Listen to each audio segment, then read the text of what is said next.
नमस्कार. ठरलं तर मग या मालिकेच्या 21 सप्टेंबरच्या भागामध्ये काय होणार आहे ते आपण पाहू. सुरुवातीलाच आपण पाहतो की अर्जुन बोलत असतो, चैतन्य चल चल. सारीचा फोन आला होता, तिने सांगितलंय की प्रतिमात्याच्या बाबतीत काहीतरी चांगली घटना घडली, चल लवकर घरी जाऊया. तन्वी हे अर्जुनचं बोलणं ऐकते आणि मनातच विचार करते, म्हणजे प्रतिमाची मेमरी परत आली की काय?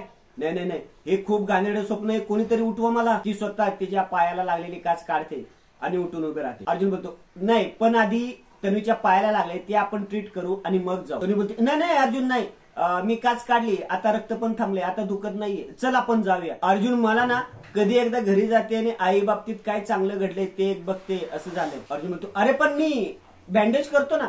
अर्जुन, अरे नाही बरा आहे पाय माझा आता, चल जाऊया ना, चल ना चल Arjun please please please. Arjun नाईलाजाने तिच्या बरोबर घरी जातो. इकडे पूर्णाजी खूप अस्वस्थ झालेले असते. तिला कधी एकदा प्रतिमाला बघीन असं झालेलं असतं. पूर्णाजी बोलते, प्रताप सालीला फोन लाव. एवढ्यात साली आणि रविराज दरवाजामध्ये येतात. साली बोलते, थांबा बाबा आम्ही आलोय. घरातील सर्वांच्या नजरा प्रतिमाला शोधत असतात. पूर्णाजी बोलते, अगं किती वेळ, किती काळजी करत होते मी, आणि प्रतिमा कुठे? एवढ्यात अर्जुन, चैतन्य आणि तन्वी येतात. प्रतिमा पूर्णाईला आवाज देते. पूर्णाई बोलते, हा प्रतिमाचा आवाज आहे ना. प्रतिमा, रविराज आणि सायली पूर्णाई जवळ येतात. पूर्णाई बोलते, प्रतिमा तू बोलतेस? प्रतिमा, ही हाक ऐकण्यासाठी मी किती वर्षे वाट बघितली ग. स्वप्नात सुद्धा मला तुझी हाक ऐकू यायची, पण आज हे स्वप्न नाही ना. पुन्हा एकदा तशी हाक मारशील? मन भरून ऐकू दे ग मला, म्हण ना पुन्हा एकदा. पूर्णाई प्रतिमाला जवळ घेते. रविराज बोलतो, पूर्णाई आता हीच आग तुम्हाला आयुष्यभर ऐकायची आहे. प्रतापराव बोलतात, म्हणजे आपला प्रयोग यशस्वी झाला. साली बोलते, हो बाबा. तन्वी बोलते, प्रयोग?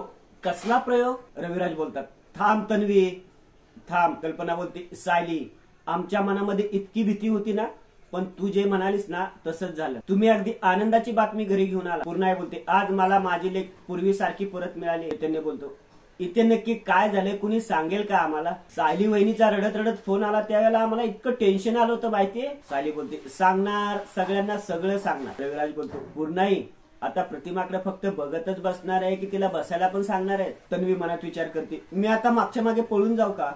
प्रतिमा बोलायला लागली म्हणजे तिला आता सगळं आठवलं. आता आमचा सगळा प्लॅन पत्त्यांच्या बंगल्यांसारखा कोसळायला सुरुवात होईल आणि महिपत पहिला मर्डर माझाच करेल. पुढे आपण पाहतो की सर्वजण बसलेले असतात. अर्जुन सायलीला बोलतो, सायली आता तरी आम्हाला सांगाल का की नक्की काय झालंय ते, हे मिरॅकल घडलं कसं? अस्मी बोलते, हो प्लीज सांग ना, माझं तर धीरच निघत नाहीये, सांग ना प्लीज. चैतन्य बोलतो, आम्हाला अगदी सुरुवातीपासून सगळं ऐकायचं. सायली बोलते, सांगते.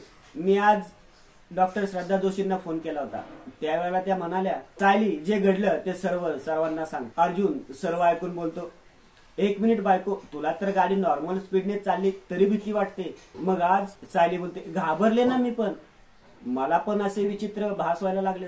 रविराज बोलतो, आणि तेवढ्यात प्रतिमा मागे वळाली आणि म्हणाली, तन्वी. कल्पना बोलते, प्रतिमाने मागे वळून तन्वी असं म्हटलं, म्हणजे सायलीकडे बघून? रविराज बोलतो, हो. तन्वी मनात विचार करते, काय हे असं घडलं, मी कुठल्या गुहेत लपून बसू आता? रविराज बोलतो, हा वहिनी पण तिच्या तोंडून पहिला शब्द निघाला हा तन्वी होता, हे जास्त महत्वाचं आहे. तन्वी बोलते, पण मी नसताना हे तुम्ही सगळं का केलं? तेव्हा मी कार मध्ये असायला हवं होतं ना. रविराज बोलतो, अगं मी फोन केला होता ना तुला, तूच म्हणालीस एक्स्ट्रा लेक्चर आहेत म्हणून, तुला यायला उशीर होणार होता ना. तन्वी बोलते, हो हो हो, तेव्हा मला माहित नव्हतं ना की आज माझ्याही बोलायला लागणार आहे, नाहीतर मी आलेच. तन्वी प्रतिमा जवळ जाऊन बसते आणि बोलते, आई तुला आठवतंय मी तुझी मुलगी आहे. तन्वी आहे मी, तन्वी. आई आता तू मला सोडून नाही ना जाणार? पूर्णाई बोलते, प्रतिमा तुला अजून काय काय आठवतंय ग?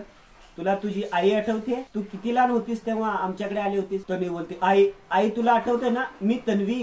पूर्णाजी बोलते, प्रतिमा आणखीन काय आठवतंय का? एवढ्या थांबा Purnai, I am sorry Purnai, पण मी मधी बोलले. आज जे काय झालं ते सगळं मला रविराजनी सांगितलं आणि म्हणूनच तुम्ही इतके प्रश्न आजच त्यांना विचारून, हा त्यांच्यासाठी खूप मोठा धक्का आहे आणि आनंद जितका जास्त तितका तो पचवायला वेळ लागतो. प्रतापराव बोलतात, डॉक्टर प्लीज, आम्ही फक्त ती आम्हाला ओळखते का एवढेच प्रश्न विचारणार आहोत, बाकी काय विचारणार नाही. कल्पना प्रतिमाला विचारते, प्रतिमा तुला आता भूतकाळ आठवलाय का? प्रतिमा मारेनच नाही म्हणते. पूर्णाई बोलते, नाही म्हणजे?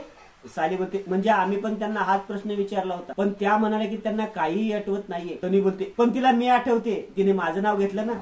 आई तुला मी आठवते ना, बघ ना माझ्याकडे, मी तन्वी. अस्मी बोलते, प्रतिमात्या तू बोललीस म्हणजे तुला काहीतरी आठवत असेल ना, प्रयत्न तर कर ना प्रतिमात्या, थोडा प्रयत्न कर. तन्वी बोलते, आई तुला आठवतंय का तू जन्म दिलास मला? हे बघ, हे माझे बाबा, हे आठवतात का तुला? तन्वी प्रतिमावर प्रश्नाचा भडीमार कर, त्यामुळे प्रतिमाला गरगरायला लाग. डॉक्टर बोलते, तन्वी थांब.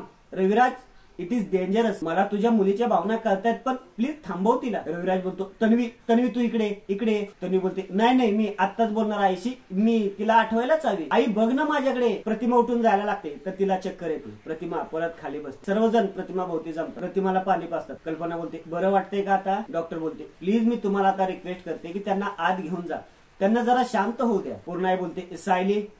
अर्जुन बोलतो, सायली तू इथेच थांब, मी त्याला रूम मध्ये घेऊन जातो. अर्जुन प्रतिमाला घेऊन. तन्वी मनातच विचार करते, चला माझं नशीब काय इतकंही वाईट नाही.